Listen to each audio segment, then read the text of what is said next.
Boa tarde, pessoal. Vamos lá, começando mais um dia de Latinoair para mim aqui. Estava no backstage ajudando a namorada a fazer a palestra dela. E vamos lá. A ideia aqui agora tem uma palestra que eu propus mais com enfoque de segurança, mas acabou caindo aqui na parte de infraestrutura. Ok? A ideia é falar sobre como a monitoração pode ajudar na a sua infra ser mais segura. Eu sou a Dail. Minha principal atuação nos últimos anos foi relacionada à parte de monitoração, de observability, mas eu já faço parte há 10 anos do Serpro e lá é meio difícil você trabalhar no Serpro e não respirar segurança. E em alguns anos eu tive envolvido diretamente na equipe de segurança do Serpro. A agenda hoje é falar sobre alguns tópicos associados até chegar ao ponto que eu quero falar, que é como a monitoração vai auxiliar. Falar o que é Zero Day, ransomware, o que são os arquivos canários, como é que a monitoração de infraestrutura pode ser utilizada a seu favor, a favor da segurança, e também a importância de backup e de uma coisa que todo mundo acaba esquecendo, que é o tal do recovery. Bom, Zero Day é um filme que foi lançado em 2003. Ops, não, existe realmente esse filme, mas não é esse o foco. Zero Day é uma vulnerabilidade de segurança, até então desconhecida do público e do mantenedor do software, que acabou de ser publicada ou utilizada por alguém. Ou seja, descobrimos que o portão está aberto, que tem um furo na cerca do nosso curral. E está entrando lobo no nosso galinheiro, está entrando lobo para poder pegar nossas ovelhas. Ela é chamada de Zero Day por quê? Porque é o dia 1 dela, mas não, ela é Zero Day porque quem é o mantenedor do software, seja um software livre, seja um software proprietário, ele tem literalmente 0 dias para resolver, cara.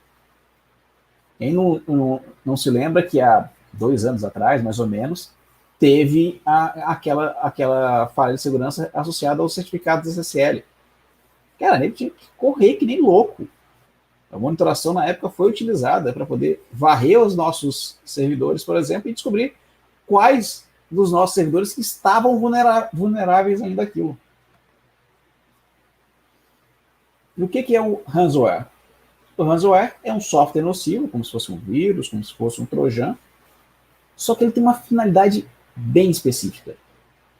Enquanto um vírus, um trojan, está querendo ganhar acesso a uma máquina, está querendo ganhar um poder de computacional, está querendo sacanear os outros, tipo aquele vírus lá das antigas, lá do Leandro Kelly, sei lá qual era o nome dele, que era uma homenagem, uma brincadeira do cara em relação à namorada dele, e por aí vai. O ransomware, o objetivo dele é grana, ponto. O objetivo dele é forçar você a dar dinheiro para aquele cara que conseguiu sequestrar o teu ambiente.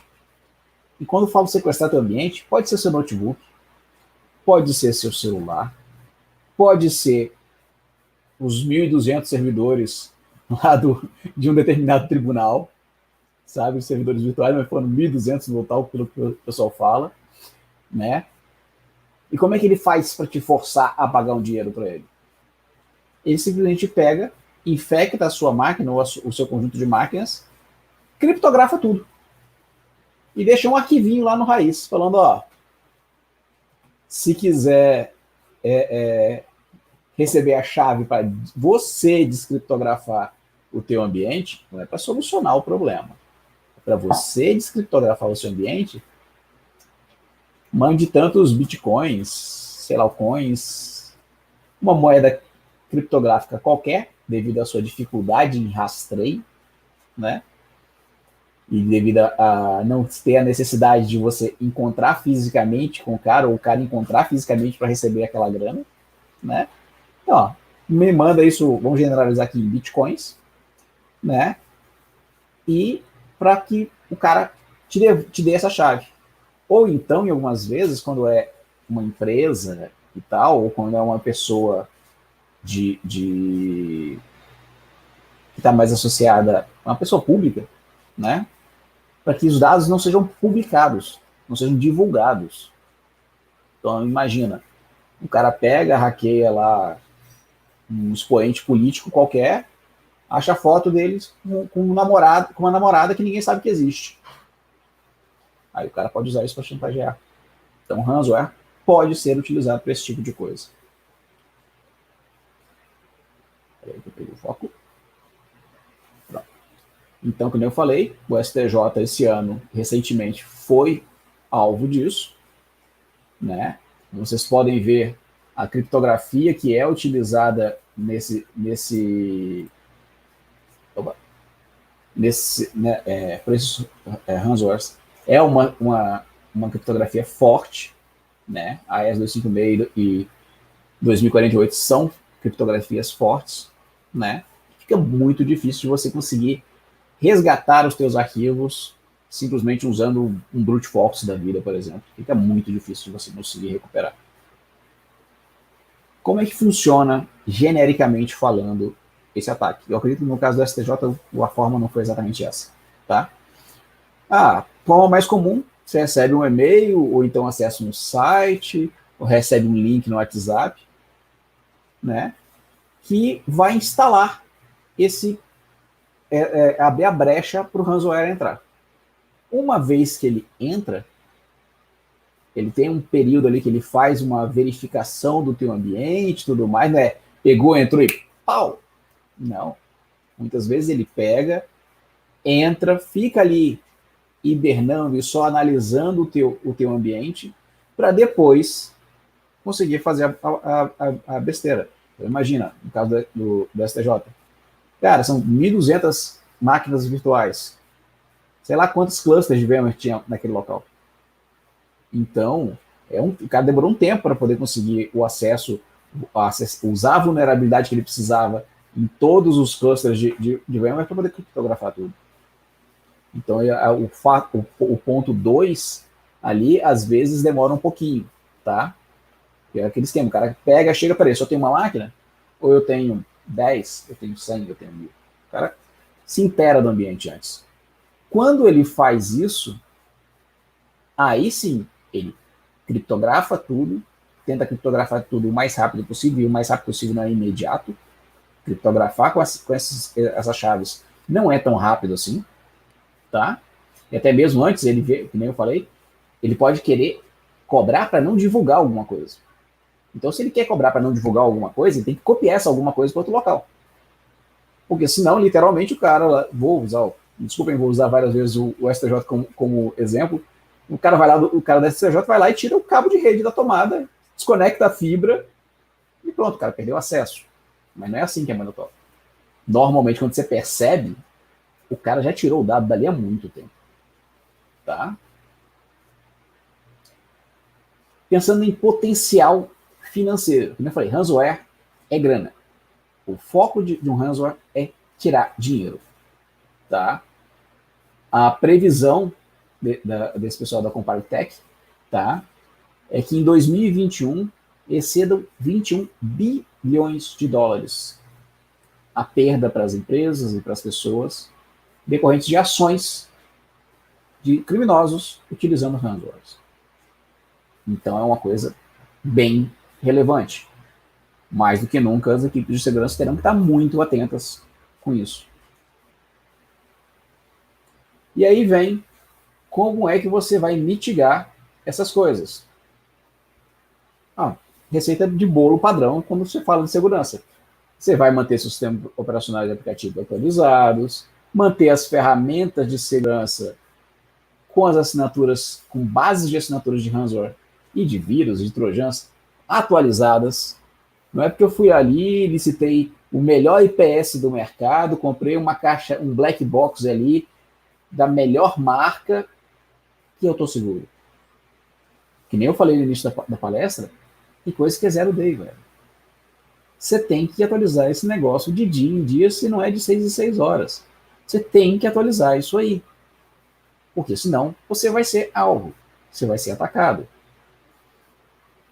Você tem que, além disso, mesmo você tendo toda a sua segurança na sua borda para poder garantir que não vai chegar um file bem configurado, os relés de e-mail bem configurados, um anti-spam bem configurado, o IPS ali mais uma vez, né? Você tem que efetuar varreduras de segurança periódicas. O famoso pen test.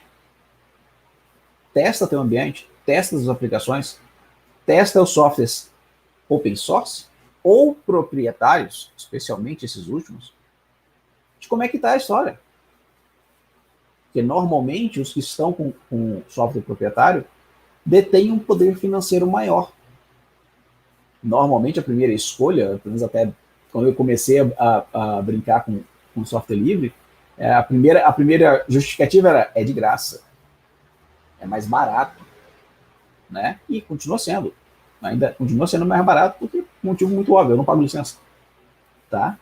Mas isso não quer dizer que não tenha dinheiro sendo guardado hoje para o software livre. Pelo contrário, tem muito dinheiro sendo guardado para o software livre hoje, tá? E por último, e aí que nesse ponto que entra o que eu estou querendo falar nessa palestra, é que você pode adicionar iscas para a detecção passiva de monitorações de modificações não autorizadas. Que iscas seriam essas? Elas são os famosos arquivos canário, que é uma coisa super simples e que dá para a gente fazer usando praticamente qualquer ferramenta de monitoração. Tá? E é uma coisa que é importante. Se a gente olhar, relacionado mais uma vez ao STJ, tá? O CETIR, nos alertas que eles mandaram especificamente na época que o STJ foi infectado, né? Ele foi sequestrado, melhor dizendo, tá lá, ambiente de monitoração. Primeiro item dele, criação de arquivos canário com checksum monitorado por ferramenta de infraestrutura. Um arquivo que você coloca lá, que você sabe que não vai ser alterado. É preciso ter o mesmo nome de arquivo em todos os servidores? Não, de preferência não. Preciso ter o mesmo conteúdo em todos os servidores? Não, de preferência não. Mas pode? Pode. Tá?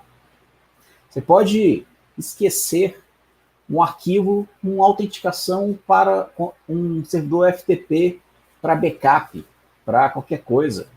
E esse próprio servidor FTP pode ser um honeypot para poder pegar o cara. Você ser alertado sobre o cara o quanto antes. Então, os arquivos canário, eles são iscas.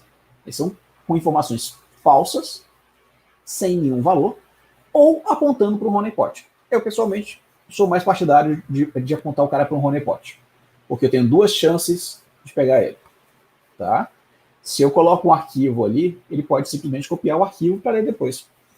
Se eu coloco ali um arquivo que chama a atenção para um acesso a um banco de dados, para o acesso a um honeypot, onde nesses ambientes eu consigo colocar alertas me falando, cara, casa caiu, ninguém é para ter acessado isso e alguém acessou.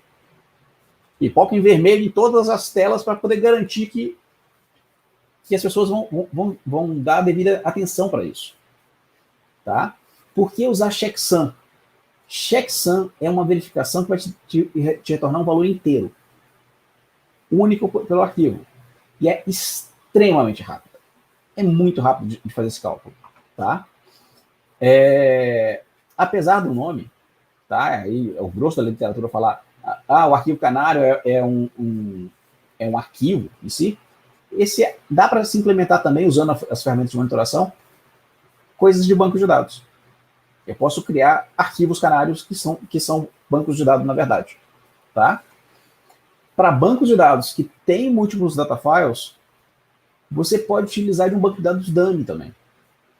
E que ele nunca é alterado.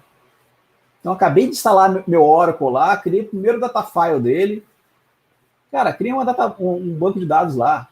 Projetos Milionários 2021. Cria umas 3, 4 tabelas, popula com os dados dummy lá dentro e faz um scriptzinho que checa essas tabelas.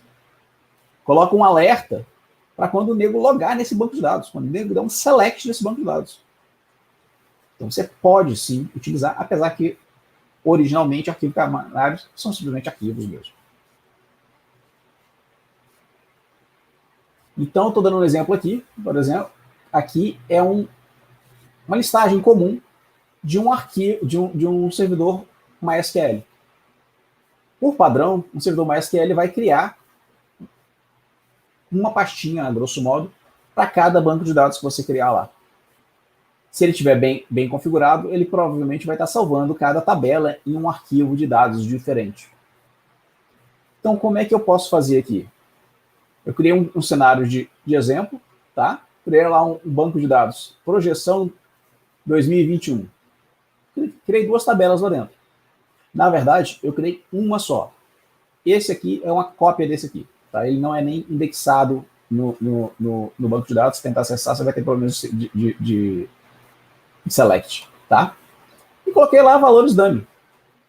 Totalmente, mas seguindo um padrão de organização. Após eu fazer isso, que modificação que teve? Eu tinha essa listagem, eu passei a ter uma listagem diferente, que agora eu tenho uma pastinha, e dentro dessa pastinha eu tenho 4 arquivos. São 2 para cada tabela. Um é um arquivo de índice, outro é um arquivo de dados. Uma vez que eu fiz isso, eu posso começar a fazer checksums. E que nem eu falei, tanto em arquivos no sistema operacional ali, que não tem nada a ver, barra tmp, barra teste, barra root, barra autenticação.txt, sei lá. Eu posso criar uma trigger, aqui são telas dos Zabbix, tá? Eu posso criar facilmente uma trigger que me alerta quando o valor da última coleta for diferente do valor da anterior. E o que é isso? Cara, é bem simples. Eu tenho uma trigger genérica que vai funcionar para qualquer arquivo que, se o conteúdo desse arquivo modificar, vai pipocar para mim uma trigger do tipo desastre, falando, ó, o arquivo tal foi alterado. Com isso, eu posso fazer uma integração com Telegram, com minha ferramenta de ticket, ou qualquer coisa, chegando e-mail para a galera de segurança, ó, casa caiu, esse arquivo não era para ser alterado. Das duas, uma. Ou alguém que não alterou sem autorização, porque ele não é para ser alterado, ou a gente já tem um visitante indesejado. Aqui está um exemplo do momento T0, quando eu estou coletando o dado. Tá? Isso aqui é um arquivo de banco de dados, daquela tabela dummy que eu criei. No momento T1, eu fiz uma alteração nesse teste.txt. Tá? Até criei mais outras verificações para esse mesmo coisa aqui. Mas pode ver que, no caso aqui, eu simplesmente adicionei um número no final. Mas o checksum mudou completamente. Ele muda muito. A mudança não é, aumentou um. Não. A mudança do checksum fica totalmente diferente. Tá? Então, o conteúdo que eu tinha antes era dummy file, e agora virou dummy file 3. Mas o que o cara vai alterar? Ele vai alterar. Porque ele quer criptografar os arquivos. Se ele vai criptografar os arquivos, todos eles serão alterados. Seja arquivo por arquivo, seja alteração em nível de bloco, seja da forma que for. O conteúdo desse arquivo, ele será alterado. Quando isso acontecer, eu vou receber ali alertas de desastre, falando, ó, o arquivo canário X foi alterado. E aí, os meus heróis começam a correr atrás para descobrir exatamente se foi um estagiário, o estagiário sempre leva a culpa nessa hora, tá? Se foi um estagiário que alterou um dado, ou se foi realmente um visitante indesejado, pelo que falaram, aparentemente foi um europeu, né? Foi um europeu que resolveu visitar aqui no Brasil durante a pandemia. Então, beleza, criei lá meu arquivo canário, eu tenho a opção e tudo mais, mas eu tenho um ambiente muito grande. E o cara sabe que eu tenho um ambiente muito grande, foi lá, verificou, vou dar como exemplo aqui, por exemplo, o Backlog, que é uma ferramenta livre, tá? Verificou lá que eu uso o Backlog para poder fazer backup, achou lá os scriptzinhos que eu uso para poder fazer esse backup, Legal. Então ele sabe que você tem um backup. Se ele sequestrar seu dado, você tem um backup para restaurar. Então pode ser que o cara tente comprometer primeiro os seus arquivos de dados de backup para depois criptografar o seu file system principal. Tá? Ele pode tentar fazer zoar com as duas coisas ao mesmo tempo. Tá? Então, por isso que está aqui em vermelho, você tem que ter backup, você tem que ter recovery. Pô, como assim recovery? Mandei para backup, mandei para fita, mandei para AWS, mandei para nuvem, eu estou garantido. Sim, você está garantido que o que saiu da máquina chegou no destino. Mas você não sabe se no meio do caminho alguém não alterou os scripts de backup para criptografar e mandar. Então o que você tem que fazer é o quê? Você vai fazer um backup ali de 1 GB, de 1 TB, faça. No meio desse backup, coloca uns arquivinhos canários que vão ser backupeados também, uns arquivos de data file falsos, pequenos, que vão ser backupeados também, e você faz uma política de restore periódica para poder restaurar alguns desses arquivos e verificar contra o conteúdo desses arquivos contra um outro servidor. Um outro servidor que esteja totalmente read-only, que ninguém tem a possibilidade de mexer nele. Então, por quê? Eu coloquei um arquivo canário X, né, aquele /tmp /test, .txt, coloquei ele e foi para o backup. Tinha lá um conteúdo, dummy file. Eu fiz o backup do meu servidor de banco de dados. No meio foi lá meu dummy file. Quando eu restaurei, está diferente o conteúdo? Se meu backup não está válido, ou foi mal configurado. Mas, teoricamente, esse backup não está válido. Porque o conteúdo do arquivo não é o que deveria ser. Entenderam? E observem, eu não estou tirando o mérito de nenhuma ferramenta de segurança disso aqui. Aqui eu estou simplesmente adicionando formas de você fazer as coisas. Tá? Então, o backup, como eu estou falando aqui, o backup pode ser a sua única saída, mas ele também pode ter sido afetado. E a sua política de backup tem que ter regras de teste periódico. Não façam backup e façam coleção de fitas. Façam backup e façam testes de recovery. Poxa, estamos em 2020, está todo mundo usando Kubernetes, todo mundo usando Docker, todo mundo usando VMware. É tudo virtualizado. Vai me dizer que você não consegue criar um ambiente de homologação para poder testar o recovery? Não estou dizendo que seja barato, não estou dizendo que você tem que fazer isso 3 vezes por dia. Você não consegue fazer um teste periódico? Meio difícil. Vai ter um custo? Vai ter um custo. Vai ter que fazer alguma coisa manual? Provavelmente vai ter que fazer alguma coisa manual. Mas o custo que você vai ter se você não fizer isso e você for vítima de um ransomware é muito maior. Muitas vezes maior. Ok? Pessoal, deixa eu até ver como é que eu estou de tempo aqui. Tô bem em cima. Acabei utilizando, eu achei que até que ia ser mais rápido, mas acabei utilizando bastante tempo.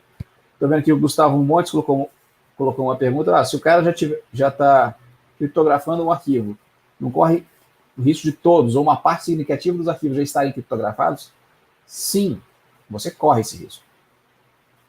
Mas aí eu vou dar mais uma vez o STJ como exemplo.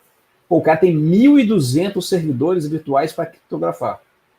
Não é clicar, criptografa aí. Está criptografado. Pode ser que você consiga abortar o processo no meio.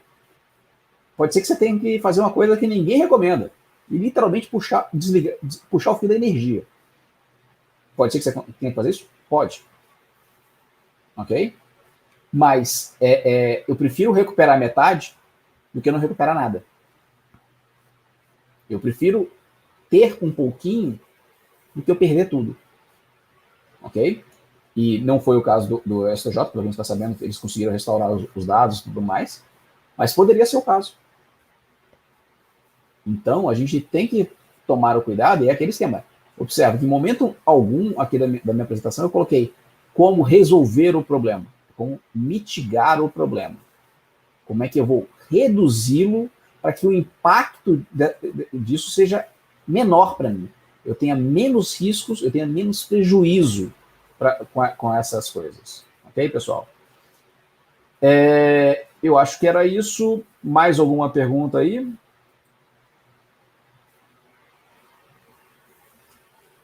Acredito que não. Bom, beleza, pessoal. Continuem curtindo o evento está muito bacana. Estou aqui muitas vezes alternando de uma sala para outra. Uma vantagem que a gente ganhou aí com o ambiente virtual, que a gente consegue, às vezes, participar de metade da palestra de cada amigo. A gente consegue fazer isso.